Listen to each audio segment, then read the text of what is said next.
কি অবস্থা?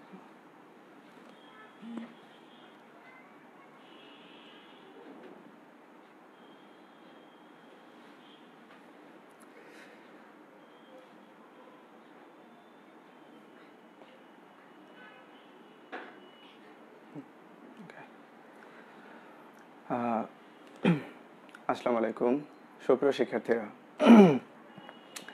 আশা করি সবাই ভালো আছো। তোমাদের সাথে আবারও দেখা হয়ে গেল।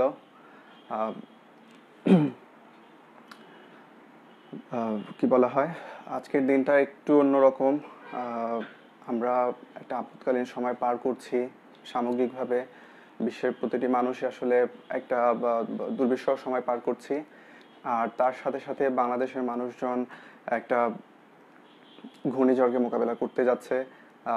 আমফানের কারণে মোটামুটি দেশের কিছু কিছু এলাকায় পরিস্থিতিটা এখন কিন্তু ওইরকম স্বাভাবিক না, অনুকূল না। ঢাকায় আমাদের এখানে প্রভাবটা একটু কম মনে হচ্ছে, কিন্তু উপকূলীয় অঞ্চলে আমার মনে হয় যেটা এখন অবস্থাটা ততটা স্বাভাবিক নয়। আমি সকালে ঘুম থেকে উঠে আমার চেক করা হয়নি, কিন্তু গতদিনে আমি যতটুকু জেনেছিলাম যে আজকে হয়তো কোনো রকমের কিছু হতে পারে, এরকম কিছু। তো যাই হোক, তোমরা যারা যারা আমার সাথে আছো, যেখান থেকে আছো, সবাইকে অসংখ্য শুভেচ্ছা, অভিবাদন যে তোমাদের জায়গা থেকে তোমরা আমাকে শুনতে পারছো, দেখতে পারছো। তো কে কেমন আছো জানাতে পারো, আর কারা কারা জয়েন করলে কমেন্টে আমাকে জানিয়ে দাও। বরাবরের মতোই কলেজ মেনশন করেই বলে দাও যে তুমি কোন কলেজ থেকে, তাহলে বুঝতে পারবো যে তুমি এই কলেজ থেকে আমাদের সাথে জয়েন করেছো। আর একটা ব্যাপার হলো যে কি বলা হয়, শেয়ার করতে হবে ভিডিওটা, কারণ সবাইকে নিয়ে আমরা পড়াশোনা করতে চাই। একা একা পড়াশোনা করার জন্য তো অনলাইন প্ল্যাটফর্ম নয়, সবাইকে নিয়ে একত্র হয়ে আমরা পড়াশোনা করতে যাচ্ছি। তো সেজন্য তোমাদের কর্তব্য হচ্ছে তোমরা ভিডিওটা শেয়ার করে দাও, তোমাদের ফেসবুক পেজে, ফেসবুক ওয়ালে শেয়ার করে দিতে পারো, মেসেঞ্জার, হোয়াটসঅ্যাপে, বিভিন্ন গ্রুপে শেয়ার করে দাও। তো ঠিক আছে, আমি মাঝে মাঝে কমেন্ট পড়বো, একটু দেখি আমি আসলে পাচ্ছি কিনা। ভিডিও কি হচ্ছে? ওকে, হ্যাঁ আমিও পেয়ে গিয়েছি। হ্যাঁ, তোমরা টুকটাক কমেন্টও করা শুরু করে দিয়েছো। এটা আশাব্যঞ্জক যে তোমরা খুব ভালো রেসপন্স করো। আমরা আমাদেরকে ভালো রেসপন্স দিচ্ছ, যাতে করে আমরা ক্লাসটা খুব সাবলীলভাবে নিতে পারি। আমি গতদিনের ক্লাসটা নেওয়ার পরে ওই দিন আমি সময় পাইনি, পরবর্তী দিনে মোটামুটি অনেকগুলো কমেন্ট দেখলাম। তাতে তোমরা ম্যাথমেটিক্যাল অনেকেই উত্তর করেছে, এবং অনেক উত্তরই আমার কাছে, ম্যাক্সিমাম উত্তরগুলো আমার কাছে সঠিক মনে হয়েছে, সঠিক দেখেছি। দেখলাম অনেকেই আমার কোশ্চেনে অ্যান্সার করার আগে আগে অনেকে ক্যালকুলেশন করে অ্যান্সার দিয়ে দিয়েছো, দেখে ভালো লেগেছে আসলে। তো যাই হোক, আমি একটু কমেন্টগুলো পড়ি। মিলফা ইসলাম, আসসালামু আলাইকুম স্যার, কেমন আছেন? ওয়ালাইকুম আসসালাম, আলহামদুলিল্লাহ ভালো, from Cambrian college, Uttara branch. Habibur Rahman from Rajshahi. Minur Rahman, আসসালামু আলাইকুম স্যার। জি ওয়ালাইকুম আসসালাম। মিনুর রহমান, বাকলিয়া সরকারি কলেজ, চট্টগ্রাম। আরাফাত হোসেন, আসসালামু আলাইকুম স্যার। জি ওয়ালাইকুম আসসালাম। তারপরে আসি, অনেকেই সালাম দিয়েছো, সবার উত্তর একবারই দিয়ে দিয়েছি। এম জে জুবায়ের, সুনামগঞ্জ সরকারি কলেজ থেকে। তারপরে আছে বিলাল রাজবাড়ি, থ্যাঙ্কস স্যার লিখেছেন, জি আপনাকেও ধন্যবাদ। Arafat Hossain from Lakshmipur government college. Nowshin Faria, আসসালামু আলাইকুম স্যার। জি ওয়ালাইকুম আসসালাম। হ্যালো জানিয়েছে সিথি, সাফিয়া আলম সিথি। মুমতাহানা লিখেছে ওয়েদার কুল। আচ্ছা, আমরা একটু জানার চেষ্টা করি। আমি সত্যি কথা যেটা, সকালবেলা আমি আপডেটটা নিতে পারিনি, এই জন্য বলতে পারছি না যে আসলে কি অবস্থা। এমনও হতে পারে যে আল্লাহ তাআলার অশেষ রহমতে ব্যাপারটা আসলে আমাদের পাশ কাটিয়ে হয়তো চলে যাচ্ছে, আবার এমনও হতে পারে সবকিছু সামনেই আছে। তো তোমরা তোমাদের জায়গা থেকে কি বলা হয়, প্রত্যেকেই তো ইনফর্মারের মতো, তোমরা একটু জানাও তো যে আসলে কোথাও কোনো ঝড়ো বৃষ্টি আছে কিনা, বা এই ধরনের আবহাওয়া প্রতিকূল কোথাও আছে কিনা। আর যাদের আবহাওয়া খুব ভালো আছে তারাও জানাতে পারো যে না আসলে বাহিরে রৌদ্রোজ্জ্বল আবহাওয়া আছে, খুব সুন্দর আবহাওয়া, সেটাও জানাতে পারো। আমরা একটু জানতে চাই। ক্লাসটা শুরু করার আগে এভাবে একটু ব্যাপারটাকে একটু করে নেই, অ্যামিউজমেন্টের মধ্যে দিয়ে আমরা শুরু করি। একবারে ক্লাসে না যাই। কক্সবাজার থেকে লিখেছে শহীদ রসনারা লিখেছে ধন্যবাদ স্যার। আরাফাত হোসেন জিজ্ঞাসা করেছে কেমন আছেন। জি আলহামদুলিল্লাহ খুব ভালো আছি। লুভা নাদিম লিখেছে খুলনায় বৃষ্টি হচ্ছে অনেক। জি উপকূলীয় এলাকা, এটাই মনে হচ্ছিল যে ওদিকটায় মনে হয় বৃষ্টি হচ্ছে। রাইফেলস কলেজ থেকে অন্নপূর্ণা দাস, গভট হাজি মোহাম্মদ মুহসিন কলেজ খুলনা, স্পর্শিত তনিমা। জি শহীদ লিখেছে শেয়ার ডান। জি তোমরা এভাবে শেয়ার করে দাও।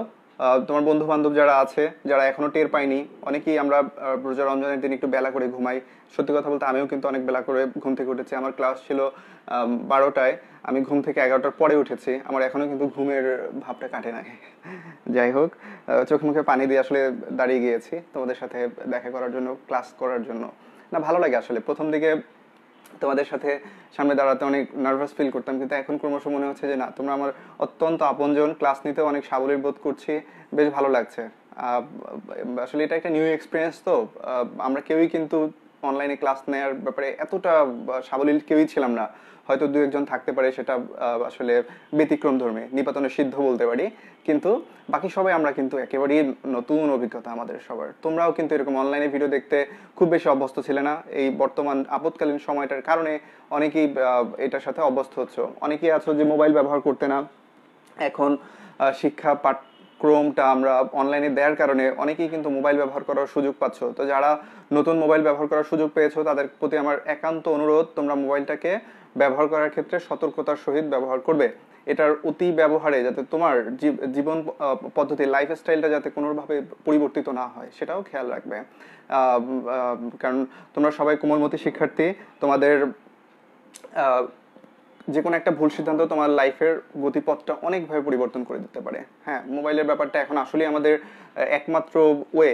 মোবাইল, কম্পিউটার, ল্যাপটপ এগুলোর মাধ্যমে আমরা তোমাদের সাথে যোগাযোগ করতে পারছি, বা তোমরাও শুধু আমাদের ক্লাস না, তোমার নিজস্ব শিক্ষা প্রতিষ্ঠানে অনেক ক্ষেত্রে ক্লাস হচ্ছে, সেই ক্লাসগুলো তোমরা ফলো করতে পারছো, বা অনলাইনে গুগল থেকে, ইউটিউব থেকে বিভিন্ন কন্টেন্ট তুমি দেখতে পারছো, ব্যাপারগুলো বুঝতে পারছো। আরও ব্যাপারগুলো সম্বন্ধে তোমার কোনো জিজ্ঞাসা থাকলে, পার্সোনাল অপিনিয়ন থাকলে, সেগুলো নিয়ে ঘাটাঘাটি করতে পারছো। এগুলো কিন্তু অবভিয়াসলি পজিটিভ। তো এদিকটা আর একটু খেয়াল রাখবে যাতে খুব বেশি সময় নষ্ট না হয়। এটা কিন্তু একটু মাদকাসক্তির মতো আসলে। মোবাইল আমরা হাতে নিলে কিন্তু মোবাইল রাখার কথা ভুলে যাই। এই একবার তো শুরু করেছি, আর রাখারাখি কোনো নাম নাই। তো যাই হোক, তোমাদের আজকের আমার পড়ানোর টপিকস ছিল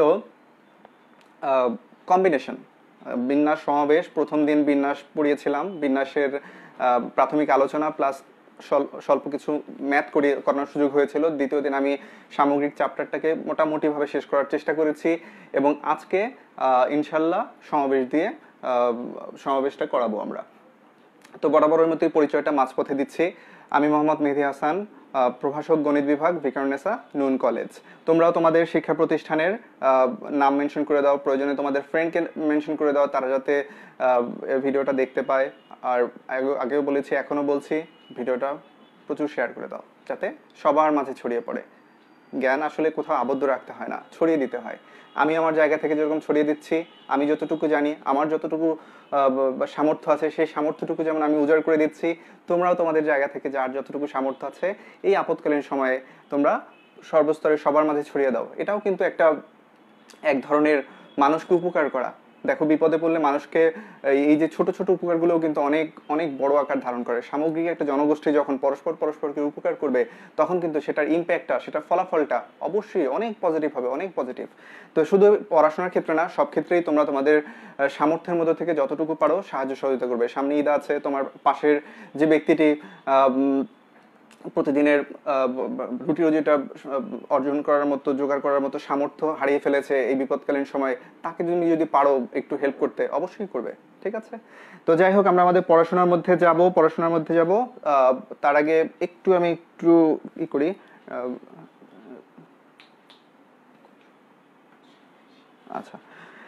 আচ্ছা, ঠিক আছে। তো পড়াশোনা শুরু করে দিচ্ছি, তোমরা আমার সাথে থাকো আর আমাকে রেসপন্স করো যে আসলে ক্লাসে কোনো ধরনের কোনো কিছু জানা থাকলে, বা তোমরা উত্তর করতে চাও। দেখলাম সাবলীল তোমাদের যে অবস্থাটা আমি দেখলাম যে তোমরা উত্তর করতে খুব পছন্দ করছো, তো আমারও ভালো লেগেছে। খাতা কলম নিয়ে নাও, ক্যালকুলেটর নিয়ে নাও। যদিও আমি ক্যালকুলেটর আনতে ভুলে গেছি, ও না হ্যাঁ এনেছি। নিয়ে নাও, আমাকে রেসপন্স করবে। তো শুরু করি।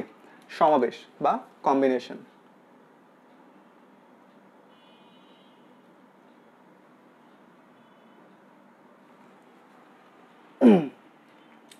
আচ্ছা,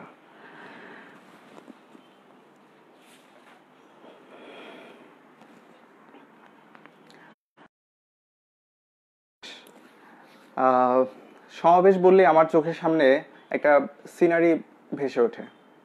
এই যে আমরা শিক্ষা প্রতিষ্ঠানগুলোতে খুব সকালবেলা গিয়ে আমরা কি বলে অ্যাসেম্বলিতে দাঁড়াই, জাতীয় সঙ্গীত গেয়ে থাকি, তারপর এই কি বলা হয়, তোমরা শপথ বাক্য পাঠ করো, তারপরে কোরআন তেলাওয়াত বা অন্য ধর্মাবলম্বীরা যারা আছে তাদের যে যেগুলো আছে ওগুলো পাঠ করা হয়।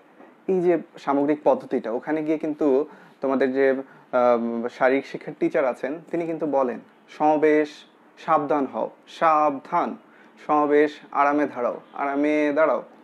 তো এই ক্ষেত্রে সমাবেশ না বলে বিন্যাস বলে তো বলতে পারতো, কেনই তারা শুধুমাত্র সমাবেশ বলছে?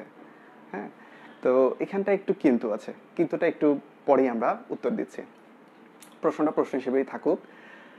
আচ্ছা, তো প্রথমত দেখো বাংলাদেশের টিম লাইন আপ যেটা আছে ক্রিকেটের, সেখানে তোমরা খুব ভালো করে জানো ওপেনিং পজিশনে তামিম খেলে থাকে, তার সাথে লিটন খেলে থাকে, লিটন দাস, আর খেলে থাকে সৌম্য সরকার। এই তিনজনকে দেখে থাকি, মাঝে মাঝে ইমরুল কায়েসকেও দেখি। তো আমি তিনটা নামই চিন্তা করলাম, ক্যালকুলেশনের জটিলতা পরিহার করার জন্য আমি তিনটা নাম মেনশন করলাম। সে ফর এক্সাম্পল তামিম টি, লিটন দাস এল, আর সৌম্য সরকারকে এস হিসাবে আমি দেখালাম। তো এই তিনজন থেকে ওপেনিং নামতে গেলে তিনজনকে আমি ওপেনিংয়ে নামাতে পারবো না, আমার যে কোনো দুজনকে ওপেনিংয়ে নামাতে হবে। তো কিভাবে নামাতে পারি আমি দেখি, একটু চিন্তা করে দেখি যে এদের কত রকমের হতে পারে, কত রকমের এদেরকে সাজাতে পারি আমি দেখি একটু। টি এল হতে পারে, এল টি হতে পারে, এল এস হতে পারে, এস এল হতে পারে, আর টি এস এস টি। নিচের এই অংশটুকু কি দেখা যাচ্ছে? এটা এই অংশটা। আচ্ছা, তো আমি আবার একটু দেখছি। টিএল, এলএস আর টিএস। আচ্ছা, সম্ভাব্য বিন্যাস করলাম তিনজন থেকে যে কোনো দুজন আমরা ওপেনিং এ চিন্তা করলাম, তাহলে আমি 6 রকম দেখতে পাচ্ছি। আসলেই কি এরা 6 রকম? আসলেই কি এরা 6 রকম? দেখো, প্রথমটা লিখেছি তামিম আর লিটন, পরেরটা লিখেছি লিটন আর তামিম। দলে অন্তর্ভুক্তির ক্ষেত্রে তামিম এবং লিটনকে আমরা যেভাবে চিন্তা করব, লিটন তামিমও কিন্তু সেম কথাই। এখানে এই ক্রমের যে পরিবর্তন, প্রথমে তামিম পরে লিটন আর প্রথমে লিটন পরে তামিম, এটা কিন্তু কোনো গুরুত্ব বহন করছে না। আমি কিন্তু অন স্ট্রাইক আর নন স্ট্রাইক চিন্তা করছি না, আমি শুধু অন্তর্ভুক্তি চিন্তা করছি যে ওপেনিং এ কে যাবে, কে ব্যাটিং এ দাঁড়াবে, কে নন স্ট্রাইকে যাবে, ওটা আমি চিন্তা করছি না। তো আমি একবার বলতেছি ওপেনিং এ তামিম লিটন আছে, আর আরেকজন বললো যে না লিটন আর তামিম আছে, কথাটা কি ভিন্ন হবে? অবভিয়াসলি না, সেম। তার মানে এই যে লিটন তামিম লিখেছি, এই লেখাটার দরকার নাই। সেম ব্যাপার, যদি ওপেনিং এ আমরা লিটন আর সৌম্যকে রেখে থাকি, তাহলে সৌম্য লিটন লেখাটা আসলে অপ্রয়োজনীয়, এটা আর লেখার দরকার নেই। তেমনি যদি তামিম আর সৌম্য যদি ওপেনিং করে, সেক্ষেত্রে সৌম্য তামিম ক্রমটা এখানে আমার কোনো গুরুত্ব বহন করছে না। তাহলে এই যে ব্যাপারটা দেখো তোমার কি হলো, আমি প্রথমে লিখেছিলাম 6 ধরনের সম্ভাব্য ফল লিখেছিলাম, কিন্তু 6 ধরনের সম্ভাব্যতার মধ্যে আমি বাস্তবতা চিন্তা করে দেখলাম যে না, আসলে 6 ধরনের ভিতরে 3টা কেস এই 3টার অনুরূপ হয়ে যাচ্ছে। তো এক্ষেত্রে যে জিনিসটা আমাদের মোটা দাগে চোখে পড়লো সেটা হচ্ছে এই ক্রমের ব্যাপারটা, যে এখানে ক্রমটা ম্যান্ডেটরি নয়, কে আগে কে পরে এতে আমার নতুন কোনো রকমের রেজাল্ট ফল আসতেছে না। তো যখন এরকম ক্রমের ব্যাপারটা উপেক্ষিত থাকবে, তখন সেটাকে আমরা সমাবেশ বলবো। আবারও বলছি, কথাটা ভালোভাবে মনোযোগ দাও। বিন্যাসের ক্ষেত্রে ভালো করে খেয়াল করো, বিন্যাসের অনেক অনেক বেশি সেন্সিটিভ, ক্রমের ব্যাপারটা অনেক বেশি সেন্সিটিভ। ক্রম চেঞ্জ হলে পুরো ফলাফলটাই চেঞ্জ হয়ে যায়। কিন্তু সমাবেশের ক্ষেত্রে ক্রম ব্যাপারটা উপেক্ষিত থাকে, ক্রমের ব্যাপারটা খুব মানে কোনো প্রভাব ফেলবে না, শুধু দেখা হবে দলে কে আছে, দলে কে আছে বা তোমার থলেতে মনে করো কোনো বস্তু নিচ্ছ, তোমার থলেতে কি কি আছে এটাই দেখার বিষয়, কে কোথায় আছে কিভাবে আছে এটা ডাজন্ট ম্যাটার, কে কে আছে এটাই ম্যাটার করবে, কে কে আছে এটাই ম্যাটার করবে। তো সমাবেশ তাহলে কি, সমাবেশের ক্ষেত্রে দেখতে পাচ্ছি যে তিনজন থেকে আমরা ওপেনিং এ আমরা দুজন কিভাবে নিতে পারি, তিনটে উপায় নিতে পারি, 1 2 3। তো বিন্যাসের ক্ষেত্রে আমরা এনপিআর যেভাবে লিখতাম, এখানে আমরা ব্যাপারটাকে সমাবেশ বোঝাতে যে এন সংখ্যক ভিন্ন ভিন্ন জিনিস থেকে আর সংখ্যক ভিন্ন ভিন্ন জিনিস নিয়ে সমাবেশ সংখ্যা বা বাছাই সংখ্যা সেটা হবে এনসিআর। এরকম, এটা একেবারে উপরে, এটা একেবারে নিচে, আর সিটা মাঝখানে থাকছে। বা অনেক ক্ষেত্রে সি লিখে এখানে এন লিখে এখানে আর এভাবেও লেখা হয়, আবার সি লিখে ব্র্যাকেটে এন কমা আর এভাবেও লেখা হয়ে থাকে। তবে আমরা এটা ব্যবহার করতে অভ্যস্ত, এনপিআর যেভাবে লিখতাম ঠিক এভাবেই আমরা এটার সাথে অভ্যস্ত। তো একটা ব্যাপার দেখো,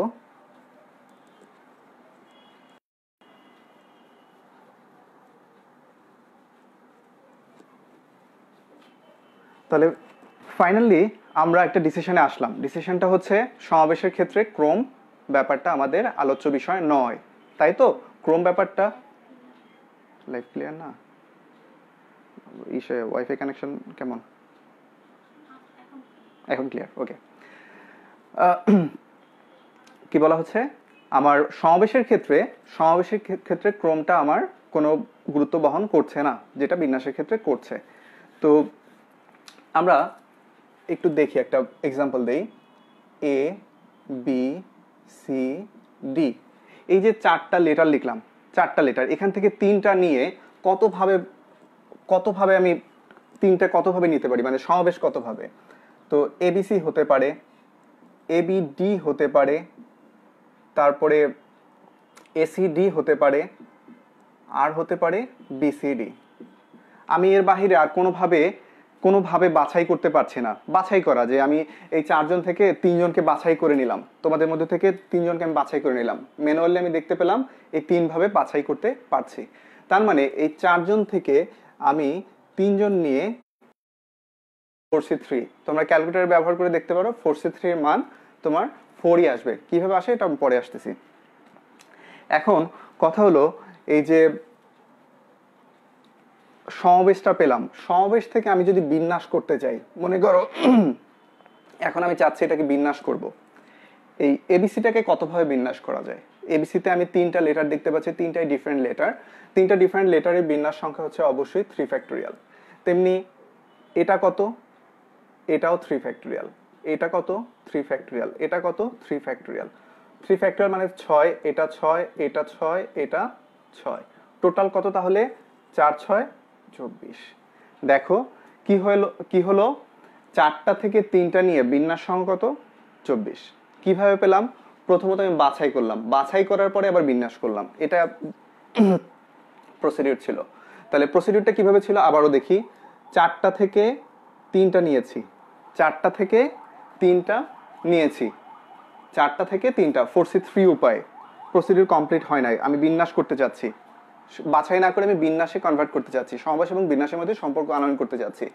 এরপরে কথা হচ্ছে এই প্রত্যেকটা শব্দকে কতভাবে বিন্যস্ত করা যায়, 3 ফ্যাক্টোরিয়াল ভাবে, অর্থাৎ 3 ফ্যাক্টোরিয়াল। আলটিমেটলি অ্যান্সার কত আসে তোমার 24 আসে। তো এটা সংখ্যাতাত্ত্বিক বিশ্লেষণ, গতদিনও আমি এভাবে সংখ্যাতাত্ত্বিক বিশ্লেষণের মাধ্যমে একটু কঠিন ব্যাপারগুলো সহজভাবে দেখানোর চেষ্টা করেছি, এখানেও আমার উদ্দেশ্যটা সেরকমই হচ্ছে। দেখো আসলে আমরা এখান থেকে কি শিখলাম, এখান থেকে শিখলাম যে, দাঁড়াও একটু বোর্ডটা মুছে নেই।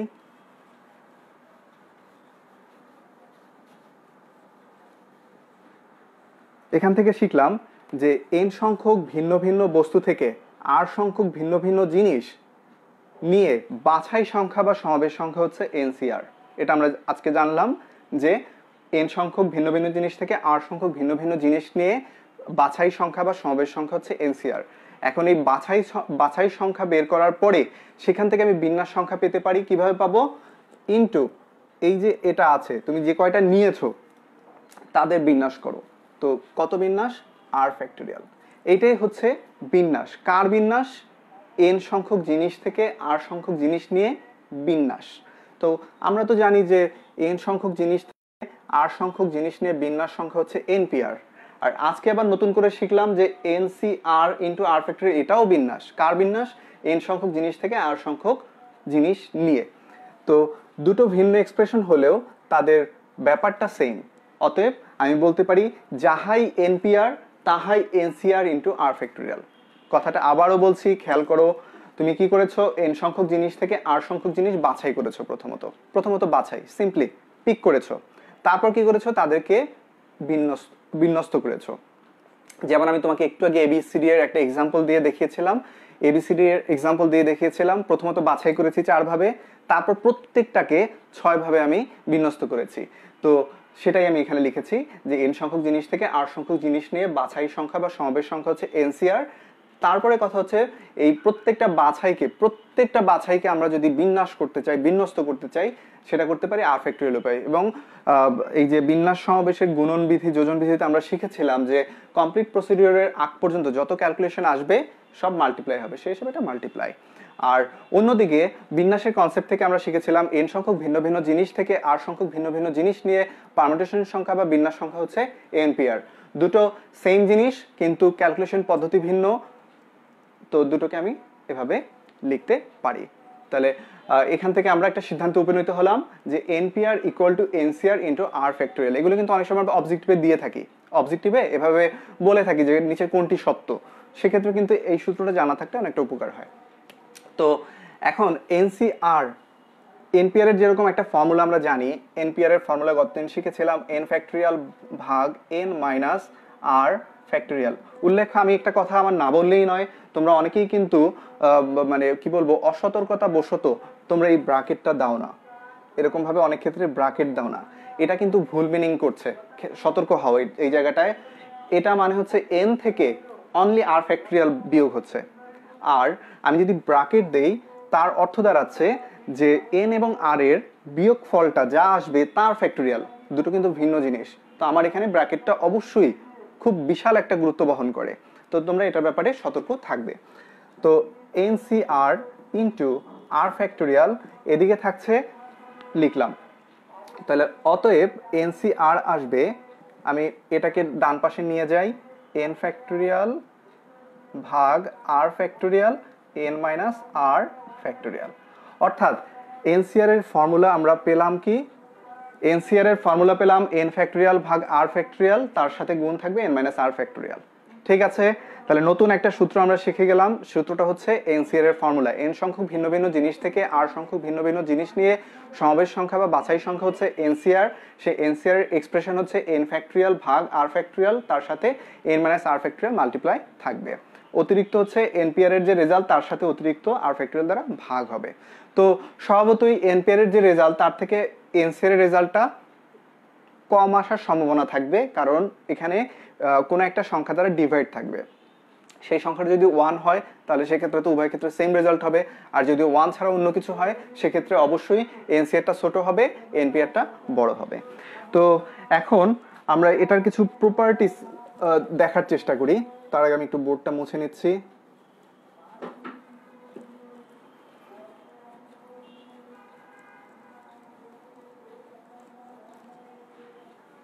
দেখা যাচ্ছে তো? দেখা যাচ্ছে? আচ্ছা আচ্ছা, দেখো তাহলে কি শিখলাম? N c r equal to n factorial R factorial N minus R factorial. Okay, তাহলে এনসি এন মাইনাস আর এর ফর্মুলা কি হয় সেটা একটু দেখি।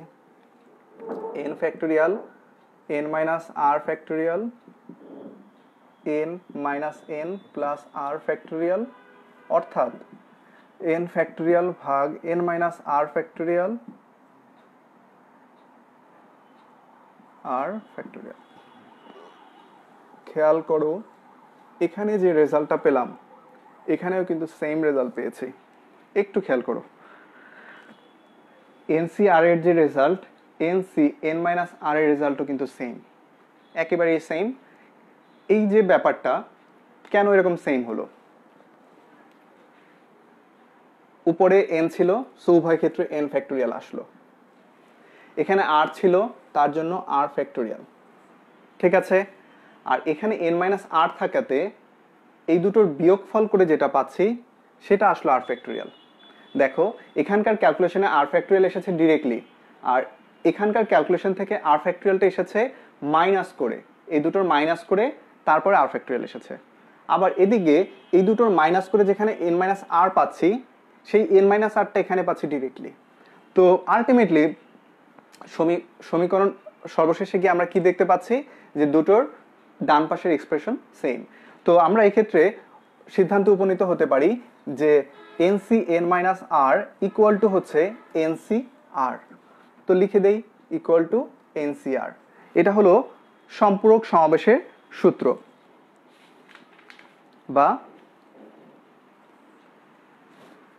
বা কমপ্লিমেন্টারি ফর্মুলাটা। তাহলে n c N minus R equal to n c r. বাস্তব উদাহরণ হিসাবে তুমি নিতে পারো, যেমন আমি 5c3 যা হবে 5c2ও তাই হবে। তোমরা এটা ক্যালকুলেটরে প্রেস করে দেখতে পারো যে আসলেই সেম মান আসে কিনা। 5c3 যা হবে 5c এই দুটোর বিয়োগফল 5 - 3 অর্থাৎ 2 সেম ভ্যালুই হবে। তো ঠিক আছে, এটা একটা প্রপার্টিস, এটা কিন্তু গুরুত্বপূর্ণ প্রপার্টিস। এটার উপর বেস করে অবজেক্টিভে কিন্তু অঙ্ক দেয়া থাকে, আমরা কিন্তু দেই। অবজেক্টিভের জন্য খুব পছন্দনীয় একটা ফর্মুলা, সমাবেশের সম্পর্ক সূত্র।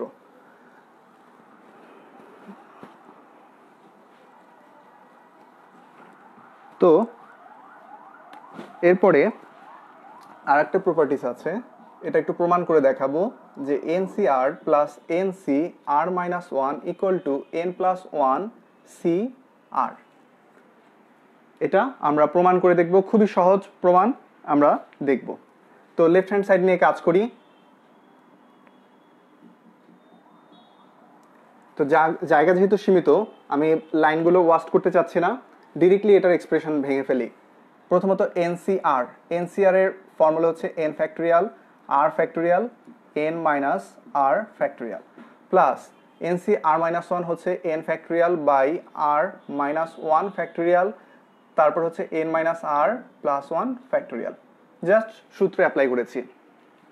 এরপরে খেয়াল করো ইকুয়াল টু এন ফ্যাক্টোরিয়াল উভয় পক্ষ থেকে কমন নিয়ে নিলাম।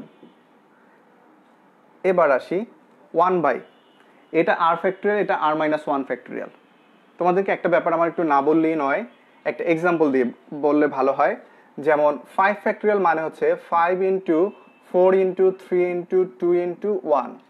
এটা হলো 5 ফ্যাক্টোরিয়ালের ফর্মুলাকে এক্সপ্রেস করলে এটা আসে। কিন্তু কেউ যদি চিন্তা করে যে এই যে 4321 এটা কিন্তু এক্স্যাক্টলি 4 ফ্যাক্টোরিয়াল, তার মানে কেউ চাইলে এভাবে লিখতে পারে 5 ইন্টু 4 ফ্যাক্টোরিয়াল। এটাও কিন্তু ম্যাথমেটিক্যালি ঠিক আছে, কারেক্ট। কেউ চিন্তা করলো যে না আমি আসলে এটা লিখবো না, আমি লাস্টের এই যে 321 এটাকে 3 ফ্যাক্টোরিয়াল লিখতে চাচ্ছি, তাহলে কি করতে হবে 5 4 3 ফ্যাক্টোরিয়াল।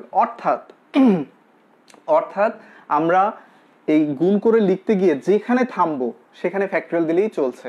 যদি তুমি 4-এ থামো 5 ইন্টু 4 তাহলে 4 ফ্যাক্টোরিয়াল, যদি 3-তে গিয়ে থামো তাহলে 5 ইন্টু 4 ইন্টু 3 ফ্যাক্টোরিয়াল, এভাবে করে লিখতে পারো। ওকে, অর্থাৎ আমি যদি এখানে এই ফর্মটা একটু অনুসরণ করার চেষ্টা করি, দেখো এন ফ্যাক্টোরিয়াল তো উভয় পক্ষ থেকে কমন নিয়েছি, এটা আর ফ্যাক্টোরিয়াল, এটা আর মাইনাস ওয়ান ফ্যাক্টোরিয়াল। তো আর ফ্যাক্টোরিয়ালকে ভাঙলে আমি লিখতে পারি আর, তারপর আর এর থেকে এক কম আর মাইনাস ওয়ান।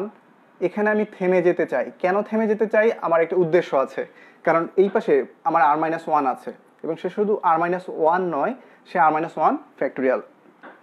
তো আর ফ্যাক্টোরিয়ালকে ভেঙে লিখলাম আর into r minus one factorial. বলেছিলাম যে একটা ফ্যাক্টোরিয়ালকে ভেঙে ফেলে যেখানে আমরা থেমে যাব সেখানে ফ্যাক্টোরিয়াল দিলেই চলবে। Into n minus r factorial, এটাকে ভাঙবো না, কেন ভাঙবো না পরের অংশটুকু দেখলেই বুঝতে পারবে। 1/r minus one factorial. উল্লেখ্য এন মাইনাস আর প্লাস ওয়ান লিখলাম, তার সাথে মাল্টিপ্লাই ইন্টু এন মাইনাস আর প্লাস ওয়ান ফ্যাক্টোরিয়াল, তো n মাইনাস আর প্লাস ওয়ান লিখে তার থেকে এক কম করলে এই ওয়ানটা ক্যান্সেল হচ্ছে, অর্থাৎ n মাইনাস আর ফ্যাক্টরিয়াল থাকছে। এটার সাথে কিন্তু এটা গুণ আছে, আমি একটু নিচে লিখেছি, এটা হলো।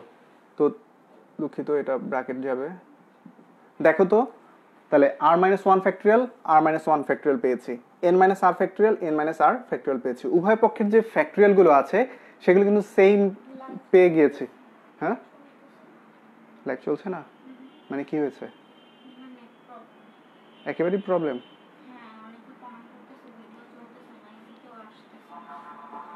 কতক্ষণ হয়েছে এটা? এতক্ষণে বললি কেন?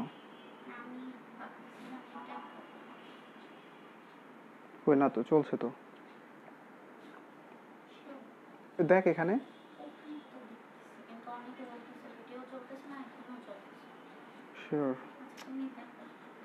ভিডিওটা কি চলছে? আমাকে একটু রেসপন্স করো তো, আমি আসলে বুঝতে পারছি না।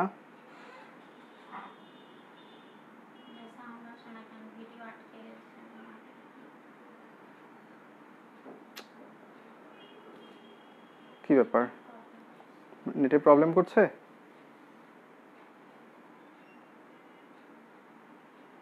না, আমি তো এখানে ভিডিও দেখতে পাচ্ছি। এখানটা দেখা তো,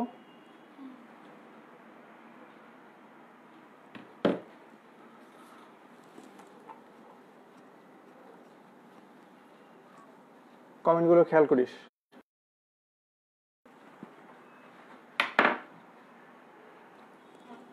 ঠিক আছে না? ওকে, এখন ঠিক আছে। উভয় পক্ষ থেকে কমন নিতে যাচ্ছি, আর মাইনাস ওয়ান ফ্যাক্টরিয়াল আর মাইনাস ওয়ান ফ্যাক্টরিয়াল কমন যাচ্ছে, তো ইকুয়াল, আগে থেকে এন ফ্যাক্টরিয়াল ছিল উপরে লিখে দিলাম, আর মাইনাস ওয়ান ফ্যাক্টরিয়াল এটাও কমন নিলাম, আর তার সাথে সাথে এন মাইনাস আর ফ্যাক্টরিয়ালকেও কমন নিলাম।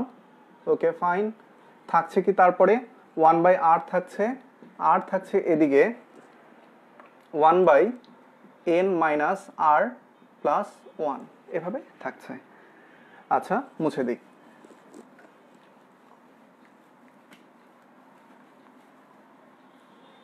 তো এই অংশটুকুর লসাগু তোমরা সবাই করতে পারবে, করে ফেলি তাহলে।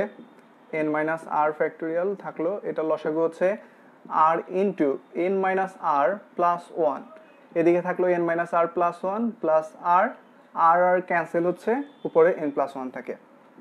তাহলে কি আসে? N factorial into n plus one r into r minus one factorial, একটু ব্র্যাকেটে লিখছি, কেন লিখছি পরে বলি আমি, এন মাইনাস আর plus one into n minus আর ফ্যাক্টোরিয়াল। ওকে, এখন আমার বোঝানোর সময় হয়েছে, খেয়াল করো। এখান থেকে এন প্লাস ওয়ান থাকে আমি লিখেছি N factorial into n plus one. তো তার আগে আমি একটু এক্সাম্পল আকারে আবার একটু দেখাতে চাই, যে মনে করো যে সিক্স ফ্যাক্টোরিয়াল আছে, তার সাথে আমরা যদি 7 গুণ করি, সে কিন্তু আলটিমেটলি 7 ফ্যাক্টোরিয়াল হয়ে যাচ্ছে। কারণ কি, খেয়াল করো, 6 ফ্যাক্টোরিয়াল মানে হচ্ছে 1 into 2 into 3 into 4 into 5 into 6, 1 থেকে 6 পর্যন্ত সামগ্রিক সবগুলো সংখ্যার মাল্টিপ্লাই। তার সাথে তুমি 7 গুণ করা মানে হচ্ছে 1 থেকে 7। ঝাপসা ইসে ওয়াইফাই কানেকশনটা দেখতো যে কতটুকু আছে, ফুলই তো আছে। আচ্ছা, 6 ফ্যাক্টোরিয়াল ইন্টু 7 হচ্ছে আমার 7 ফ্যাক্টোরিয়াল, কারণ এতে করে আমরা কি পাচ্ছি, 6 ফ্যাক্টোরিয়াল হচ্ছে 1 থেকে 6 পর্যন্ত মাল্টিপ্লাই, তার সাথে 7 গুণ, তার মানে 1 থেকে 7 পর্যন্ত, আলটিমেটলি সেটা 7 ফ্যাক্টোরিয়াল লিখতে পারছি। আচ্ছা, তো এখানে n ফ্যাক্টোরিয়াল পর্যন্ত, n ফ্যাক্টোরিয়াল মানে হচ্ছে 1 থেকে n পর্যন্ত যাবতীয় সকল সংখ্যার মাল্টিপ্লাই, তার সাথে n প্লাস 1 গুণ করা মানে হচ্ছে আলটিমেটলি আমি উপরে একটু লিখি, উপরের জায়গাটা নিয়ে নেই, হচ্ছে কত, n প্লাস 1 ফ্যাক্টোরিয়াল হয়ে যাচ্ছে, কারণ 1 থেকে n পর্যন্ত গুণ ছিল, তার সাথে আবার n প্লাস 1, অর্থাৎ n প্লাস 1 ফ্যাক্টোরিয়াল। এখানেও খেয়াল করো, r মাইনাস 1 ফ্যাক্টোরিয়াল মানে হচ্ছে 1 থেকে r মাইনাস 1 পর্যন্ত গুণ, তার সাথে আমি r গুণ করেছি, সো r ফ্যাক্টোরিয়াল। এখানে n মাইনাস r ফ্যাক্টোরিয়াল ছিল, তার সাথে এক বেশি গুণ হয়েছে n minus r plus 1, so এটা n minus r plus 1 factorial. Okay, তাহলে পরবর্তী লাইনে এসে আমি লিখতে পারছি n+1 CR।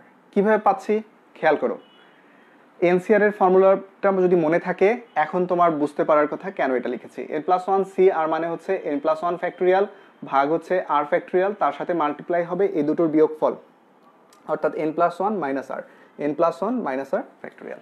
তাহলে প্রমাণ হয়ে গেল। প্রমাণটা কিন্তু তোমার 2 মার্কের প্রমাণ হিসেবে আসতে পারে, সৃজনশীলে যেরকম 2 মার্কের থাকে সেরকম প্রমাণ হিসেবে এটা আসতে পারে। তো এই যে প্রমাণটা করলাম, এটা একটা অ্যাপ্লিকেশন করতে চাচ্ছি, একটা অ্যাপ্লিকেশন দেখাতে চাই।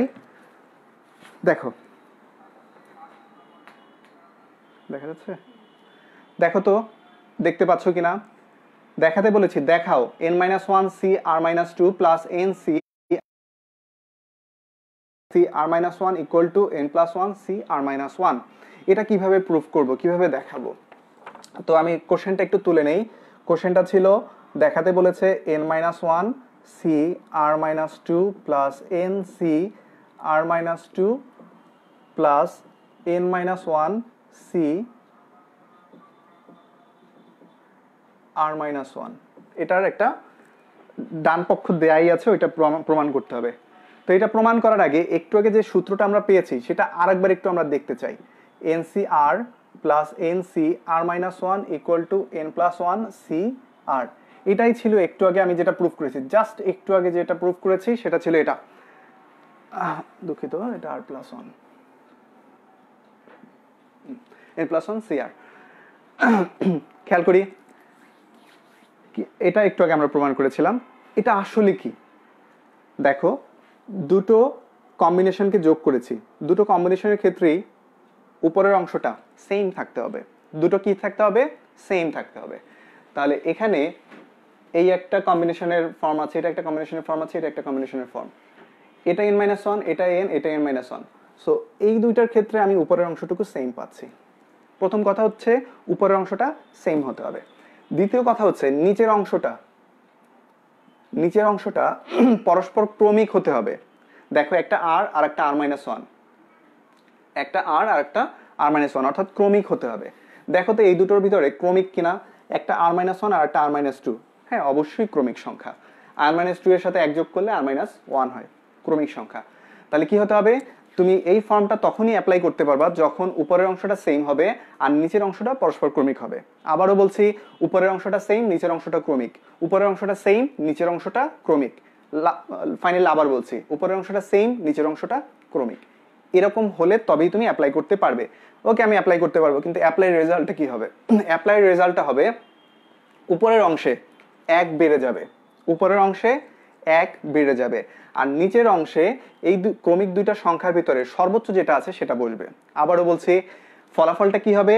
উপরের অংশে 1 বেড়ে যাবে, নিচের অংশে ক্রমিক যে মান দুটো আছে তার ভিতরে বৃহত্তর যেটা আছে সেটা বসবে। ওকে, আমরা মোটামুটি অবজার্ভ করেছি, ব্যাপারটা অবগত। এখন আমরা অ্যাপ্লিকেশনটা সলভ করার চেষ্টা করি।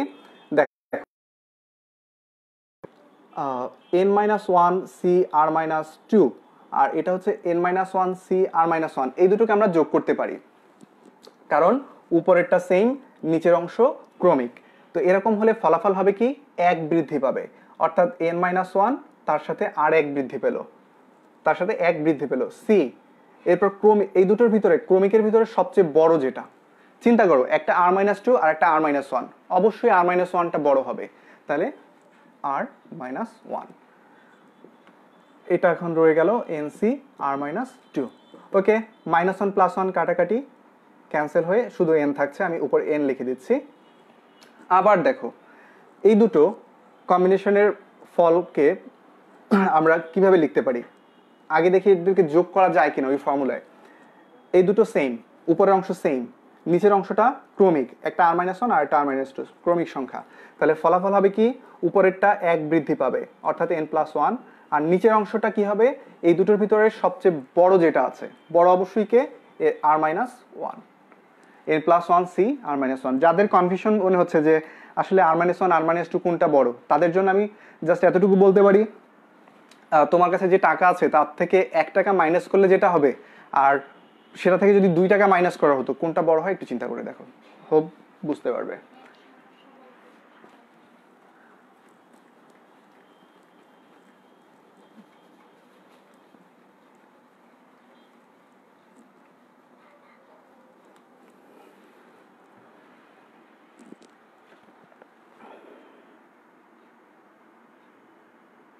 আচ্ছা, এরপরে আসি,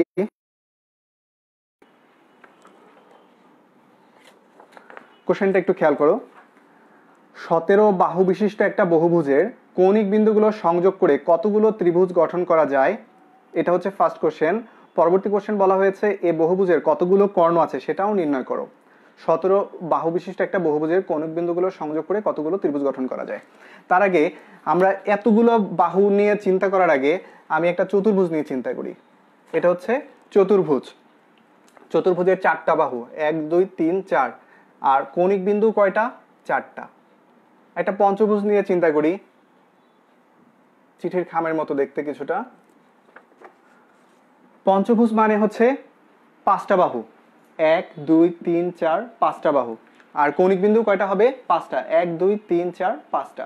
তার মানে যতগুলো বাহু ততগুলো কৌণিক বিন্দু। এখন আমরা ম্যানুয়ালি চিন্তা করলে এখান থেকে তুমি কি বলা হয়,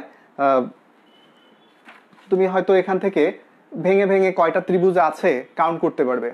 কিন্তু যখন বাহুর সংখ্যা আমি চিন্তা করব, তখন কিন্তু বাহুর সংখ্যা যখন বৃদ্ধি করব, অনেক বেশি বেশি বাহুর সংখ্যা হবে, তখন কিন্তু এরকম ম্যানুয়ালি কাউন্ট করে করে তুমি মেজার করতে পারবে না। সেক্ষেত্রে তোমাকে একটু ম্যাথমেটিক্যালি স্মার্ট ওয়েতে আগাতে হবে। তো এক্ষেত্রে আমার বিশেষ একটা ব্যবস্থা হচ্ছে, আমি এক্ষেত্রে কম্বিনেশনের ফর্মুলা অ্যাপ্লাই করতে পারি। কিভাবে পারি একটু খেয়াল করো। একটা ত্রিভুজ আঁকতে গেলে 3টা পয়েন্টের দরকার হয়।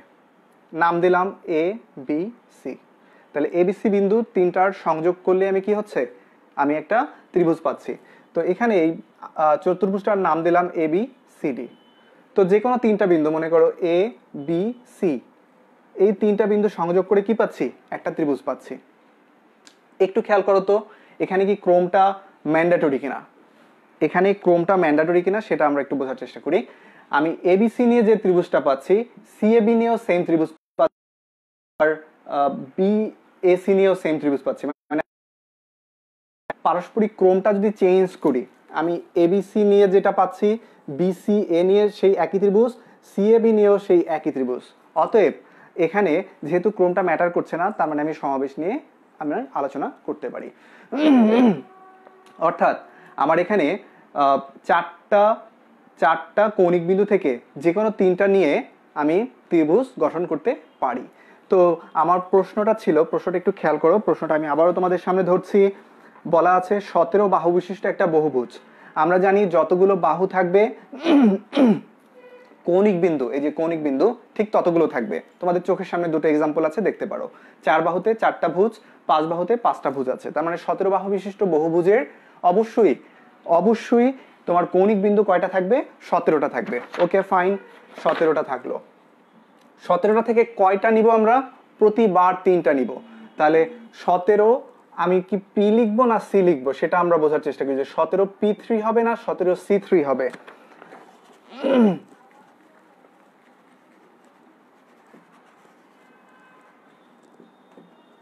অ্যান্সারটা কি 17 P3 হবে না 17 C3 হবে?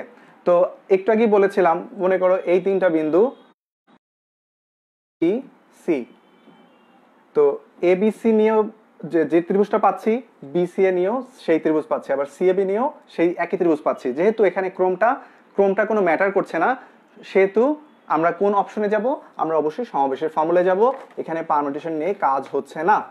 অতএব আমি 17 বাহু বিশিষ্ট একটা বহুভুজ থেকে ত্রিভুজ পাচ্ছি কতগুলো? 17 C3। তোমরা একটু ক্যালকুলেটর চাপ দিয়ে দেখো তো কি রকম মানটা আসে। আই থিঙ্ক এটা একটা সারপ্রাইজিং একটা ভ্যালু আসবে তোমার কাছে, যে এতগুলো ত্রিভুজ, বাপরে বাপ, ভয়াবহ অবস্থা। পরবর্তী কোশ্চেন বলা হয়েছে এ বহুভুজের কতগুলো কর্ণ আছে। আচ্ছা, তো আবারও সেই আগের চিত্রটা আঁকি বোঝার জন্য। একটা চতুর্ভুজের, আচ্ছা একটু মুছে নেই। আচ্ছা, তাহলে একটা কর্ণ আঁকতে গেলে কয়টা পয়েন্ট লাগে? 1টা 2টা। তাহলে 17টা থেকে 2টা নিব।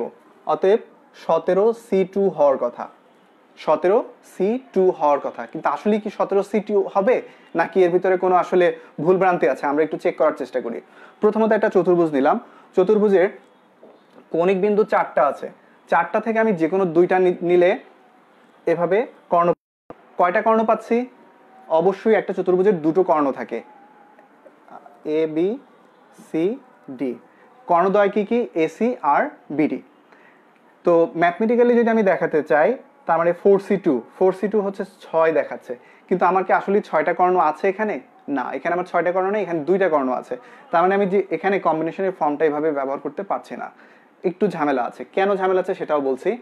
তুমি বলেছো যে কোনো 2টা কৌণিক বিন্দু সংযোজন করলেই আমরা কি পাবো? কর্ণ পাবো। দেখো তো, এই একটা কৌণিক বিন্দু, এই একটা কৌণিক বিন্দু, এ আর বি এর সংযোজন করে আমি কি কর্ণ পেয়েছি? পাইনি। আবার এ আর ডি এর সংযোজন করে কি কর্ণ পেয়েছি? না। তার মানে 2টা কৌণিক বিন্দু সংযোগ করলেই কিন্তু কর্ণ হচ্ছে না, মাঝে মাঝে সে কিন্তু বাহু হচ্ছে। অর্থাৎ এই বাহুগুলোও কিন্তু এর ভিতরে ইনক্লুড হয়ে যাচ্ছে। আমার এই বাহুগুলো এখানে ইনক্লুড করা যাবে না। অর্থাৎ আমি এই বাহুগুলো যদি বিয়োগ করে দেই তাহলে পারফেক্ট অ্যান্সার পাবো। আমার একটা চতুর্ভুজে 4টা বাহু থাকে, অতএব 4 মাইনাস, অর্থাৎ 6 মাইনাস 4 ইকুয়াল টু 2। দেখো কর্ণ সংখ্যা বের হয়ে গিয়েছে। এখন এখানেও আবার সর্বদা তুমি প্রশ্ন করতে পারো যে স্যার আমি এখানে কেন সি ব্যবহার করব, আমি এখানে পি ব্যবহার করতে চাই। হ্যাঁ, অবশ্যই তুমি পারো, কেন পারবে না? কিন্তু আমার এখানে একটু কথা আছে যে এ আর বি এর সংযোজনে আমি যে রেখাটা পাচ্ছি, বা এ আর সি এর সংযোজনে যে রেখাটা পাচ্ছি, আর সি আর এর সংযোজনে সেম রেখাই কিন্তু পাচ্ছি, ভিন্ন রেখা কিন্তু পাচ্ছি না। যেহেতু ভিন্ন রেখা পাচ্ছি না, অতএব এই ক্রমের ভিন্ন ব্যবহারটা করে আমার আসলে কোনো লাভ নেই। যেখানে আমার ক্রমটা উপেক্ষিত থাকবে সেখানে আমরা জানি কি ব্যবহার করব? অবশ্যই আমরা সমাবেশের সি ব্যবহার করব। অতএব অ্যান্সার হচ্ছে আমার 17 বাহু বিশিষ্ট ভুজের 17 বাহু বিশিষ্ট বহুভুজ থেকে আমি কর্ণ পাচ্ছি 17C2 মাইনাস হচ্ছে তার বাহু হবে -17। দেখো ক্যালকুলেশন করে কত আসে।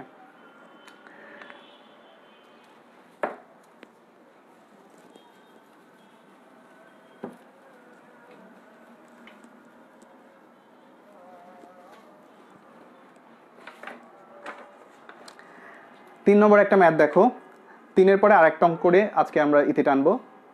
একটু সময় নিচ্ছি। 6 জন গণিত ও 4 জন পদার্থবিজ্ঞানের ছাত্র থেকে 6 জনের একটা কমিটি কত প্রকারে গঠন করা যায় যখন গণিতের ছাত্রদের সংখ্যাগরিষ্ঠতা থাকে? যেহেতু এটা ম্যাথের ক্লাস, আমরা অবশ্যই গণিতের ছাত্রদের সংখ্যাগরিষ্ঠতা দিব। আচ্ছা, কোশ্চেনটা ছিল 6 জন গণিত ও 4 জন পদার্থবিজ্ঞান। ওকে, আমি একটা টেবিল করে নেই সম্ভাব্য ফলাফল যাতে আমরা দেখাতে পারি।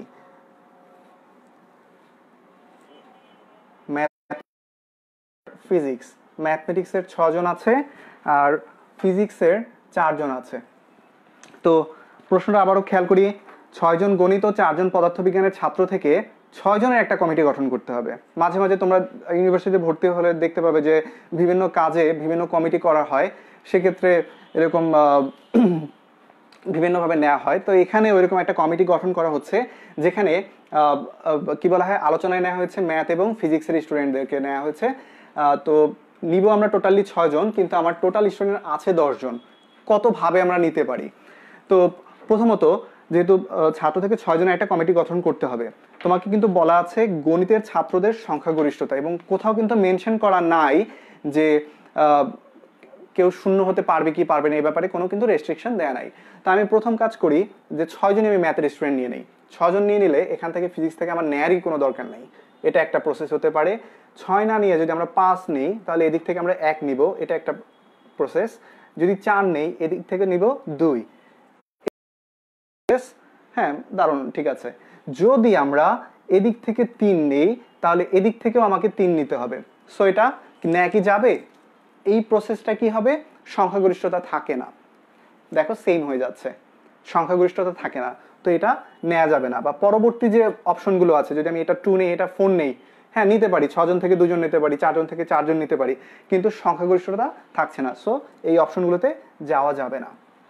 তো আমার সম্ভাব্য ফলাফল এই 3 রকমের আছে। আমি অনুক্রম হিসেবে এবিসি ব্যবহার করলাম। তাহলে এ একটা কমপ্লিট প্রসিডিউর, যেখানে এ কমপ্লিট প্রসিডিউরের 6 জন ম্যাথ থেকে আসবে, ফিজিক্স থেকে আমরা নিব না। বি একটা কমপ্লিট প্রসিডিউর, যেখানে 5 জন আসবে ম্যাথ থেকে, 1 জন আসবে ফিজিক্স থেকে। সি একটা কমপ্লিট প্রসিডিউর, যেখানে 4 জন আসবে ম্যাথ থেকে, 2 জন আসবে ফিজিক্স থেকে। তো এখন ফাইনালি অ্যান্সারটা আমরা টানতে চাচ্ছি। প্রথমত এটা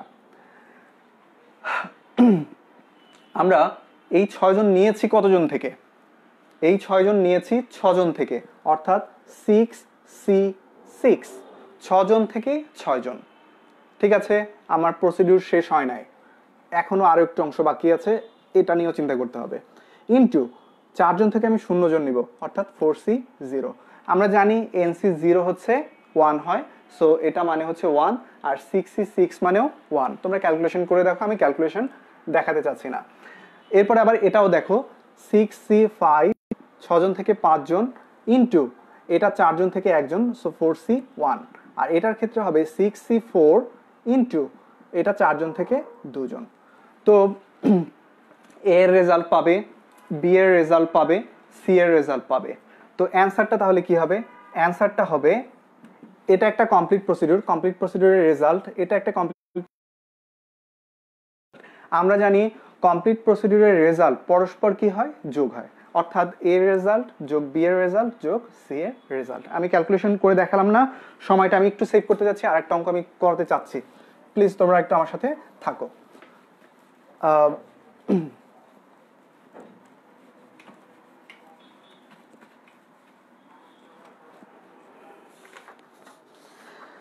দেখো এই যে অঙ্কটা, এই অঙ্কটাও কিন্তু একটু আগের অঙ্কটার সাথে সেম অঙ্ক।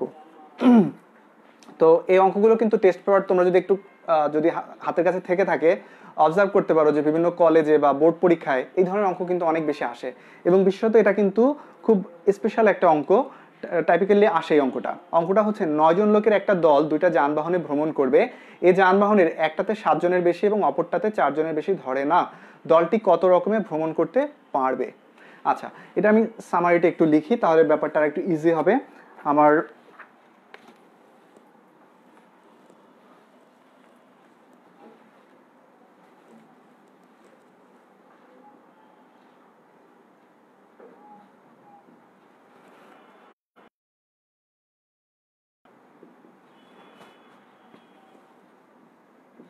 আচ্ছা,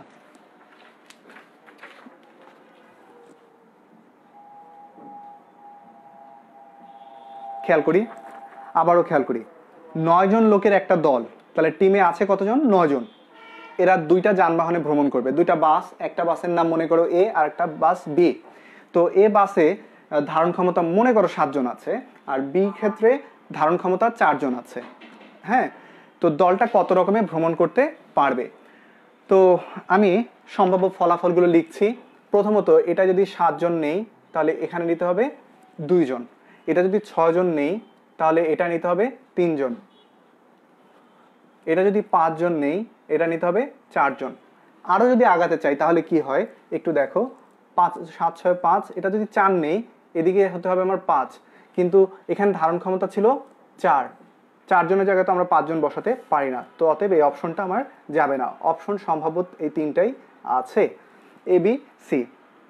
এখন আমি যে রেজাল্টটা লিখবো এই রেজাল্টটা ভুল।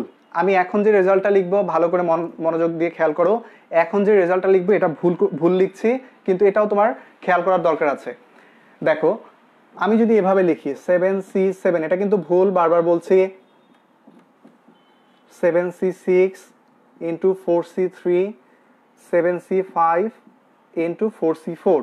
তোমার কাছে সম্ভবত অনেকের কাছে মনে হতে পারে যে আমি এভাবে লিখবো, কিন্তু এটা কিন্তু ভুল।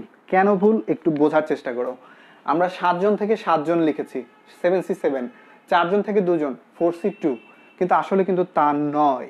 কেন নয় বোঝার চেষ্টা করো। প্রথমটা দেখি, এই 7 জন নিয়েছি কি আমি এই 7 জন থেকে? মোটেও না, আমরা নিয়েছি এই 9 জন থেকে 7 জন নিয়েছি, 9 জন থেকে 7 জন নিয়েছি। মনে করো যে তোমরা কোনো একটা পিকনিকে গেছো, 9 জনের একটা টিম ছিল, সামনে দুইটা বাস দাঁড়ানো ছিল। প্রথমে বলা হলো যে 7 জন এ বাসে ওঠো, তখন 9 জন থেকে 7 জন কে যাবা এটা টিচাররা বাছাই করলো যে অমুক না তমুক, তমুক না অমুক, এরকম করে করে কতভাবে বাছাই করতে পারে? 9 জন থেকে 7 জন বাছাই করার উপায় হচ্ছে 9c7। প্রসিডিউর শেষ হয় নাই, আরো 2 জনকে তোমার ব্যবস্থা করতে হবে। তাহলে এখন তোমার বাসের বাহিরে রাস্তার উপরে দাঁড়ানো আছে কজন? 2 জন। এই 2 জন কোথায় যাবে? এই 2 জন বি বাসে যাবে, তাহলে 2 জন থেকে 2 জন নিব, অতএব 2c2। তো অনুরূপভাবে বাকি দুটো এখন তোমরা অনায়াসে সলভ করতে পারবে, যে 9 জন থেকে আমি 6 জন নিলাম, নেয়ার পরে বাকি থাকছে 3 জন, এই 3 জন দ্বিতীয় বাসে যাবে, 3 জন থেকে আমরা 3 জন নিয়ে নিলাম। তেমনি 9 জন থেকে 5 জন নিলাম, 9C5 ইন্টু, প্রসিডিউর শেষ হয় নাই, এখনো 4 জন রাস্তার উপর দাঁড়িয়ে আছে, তাদেরকে আমরা বললাম তোমরা বি বাসে ওঠো। এই 4 জন থেকে 4 জন কতভাবে উঠতে পারে? 4C4। তাহলে এটা একটা কমপ্লিট প্রসিডিউর। এটার অ্যান্সার কিছু একটা আসবে, বি এর একটা অ্যান্সার আসবে, সি এর একটা অ্যান্সার আসবে। অতএব ফাইনালি অ্যান্সার হবে এ এর অ্যান্সার, বি এর অ্যান্সার প্লাস সি এর অ্যান্সার। তোমরা কিন্তু পরীক্ষার হলে আবার এভাবে লিখো না, তোমরা ক্যালকুলেশন করে অ্যান্সারটা নিয়ে নিও। তো আজকে অনেক টাইম হয়ে গিয়েছে, আমরা ইতি টানবো।